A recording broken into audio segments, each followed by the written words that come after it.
Of medium and high resistance with Wheatstone bridge. तर बघा आपण आपल्याकडे व्हिस्टन ब्रिजची किट आहे, तर यावरती आपण आपलं प्रॅक्टिकल परफॉर्म करणार आहे आणि मागच्या साईडला आपण इथं कलेक्शन केलेले आहे. ठीक आहे, त्यानंतर आपण सर्किट डायग्राम बघून घेऊ.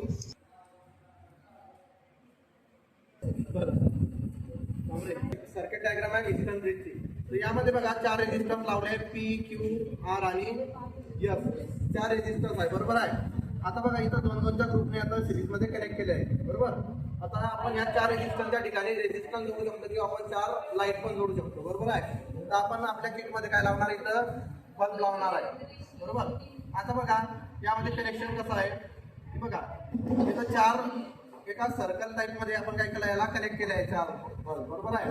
आता या 2 कनेक्शन मध्ये आपण काय केलं, इथं सप्लाय दिला आहे आणि त्याचे जे उरलेले 2 कनेक्शन आहेत त्याच्यामध्ये काय लावलं आपण, गॅल्व्हॅनोमीटर. गॅल्व्हॅनोमीटरचा काय फायदा आहे, गॅल्व्हॅनोमीटरमुळे काय म्हणतात की जर ह्या दोन्ही टर्मिनलमधून जर करंट सप्लाय होत असेल तर त्याचं डिफ्लेक्शन आपल्याला गॅल्व्हॅनोमीटर देईल. जर गॅल्व्हॅनोमीटरने डिफ्लेक्शन दाखवलं याचा अर्थ काय झाला की त्या ब्रांचमधून करंट फ्लो होतोय आणि गॅल्व्हॅनोमीटर जर डिफ्लेक्शन दाखवत नाही याचा अर्थ त्यामधला करंट किती आहे, 0 आहे, बरोबर आहे. तर गॅल्व्हॅनोमीटर करंट केव्हा दाखवेल आणि केव्हा 0 डिफ्लेक्शन दाखवेल ते बघू आपण. तर बघा जर हे पी क्यू आर एस हे 4 रेजिस्टन्स किंवा 4 आपण जे बल्ब जोडणार आहे ते जर सेम वॅटेजचे किंवा 4ही रेजिस्टन्स सेम व्हॅल्यूचे जर असले तर ह्या गॅल्व्हॅनोमीटर मधून करंट फ्लो होणार नाही. त्यावेळेला काय राहील, सर्किट बॅलेन्स राहील. म्हणजे पी क्यू आर एस या 4ही व्हॅल्यू कशा राहतील, सेम. त्या टायमाला करंट वाहणार नाही, बरोबर आहे. पण जर आपण या 4ही रेजिस्टन्स पैकी एखादा रेजिस्टन्स जर रिप्लेस केला कमी किंवा जास्त व्हॅल्यूने तर त्यावेळेला गॅल्व्हॅनोमीटर काय करणार, आपल्याला डिफ्लेक्शन दाखवेल. म्हणजे त्या ब्रांचमधून करंट फ्लो होतोय, म्हणजे सर्किट इनबॅलेन्स झाला आहे, बरोबर आहे. आता प्रॅक्टिकली आपण किटवरती बघू. सर्किट डायग्राम आहे, यामध्ये बघा इथून हे आणि हे आपले काय सप्लाय टर्मिनल आहे आणि आपण गॅल्व्हॅनोमीटरच्या ठिकाणी काय लावणार, इथं एक लाईट बल्ब. तर गॅल्व्हॅनोमीटर आपल्याला डिफ्लेक्शन दाखवेल, बरोबर आहे. तर गॅल्व्हॅनोमीटरच्या ठिकाणी आपण इथं बल्ब लावणार आहे.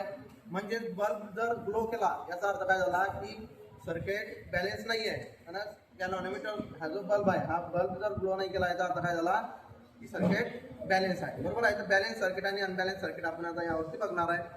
तर बघा आपण इथं आता 200 वॅटचे आपल्याकडे 4 लॅम्प आहेत, तर 4ही लॅम्प आपण इथं लावून देऊ.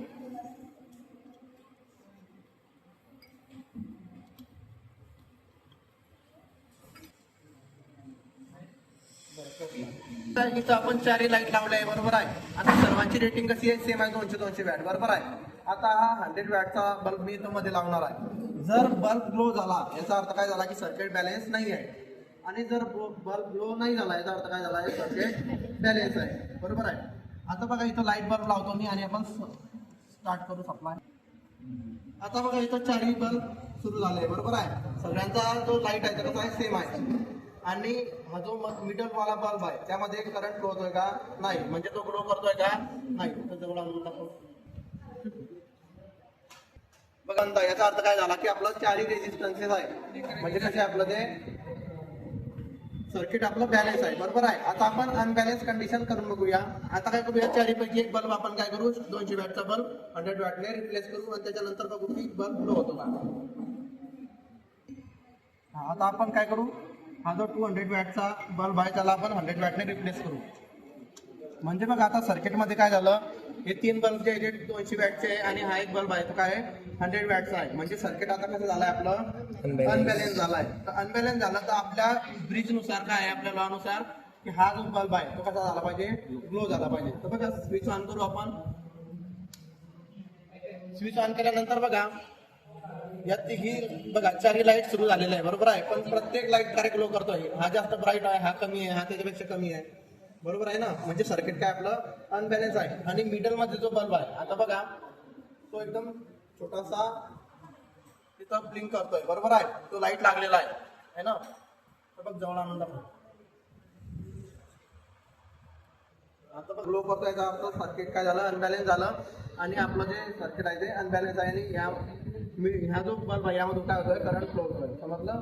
म्हणजे यामधून आपल्याला काय समजलं की सर्किट जर बॅलेन्स असलं तर गॅल्व्हॅनोमीटर म्हणजेच काय, हा जो आपला बल्ब आहे त्या बल्ब मधून करंट फ्लो होणार नाही. आणि सर्किट जर अनबॅलेन्स असलं तर हा बल्ब काय करणार आहे, ग्लो करणार आहे, बरोबर. तर अशा प्रकारे आपण कोणत्या पण म्हणजे आपला जो रेजिस्टन्स आहे त्याची व्हॅल्यू कॅल्क्युलेट करू शकतो. समजा आपल्याला हा अननोन रेजिस्टन्स आहे, बरोबर आहे. तर सर्किट बॅलेन्स करून आपण अनबॅलेन्स रेजिस्टन्सची व्हॅल्यू काढू शकतो, बरोबर आहे.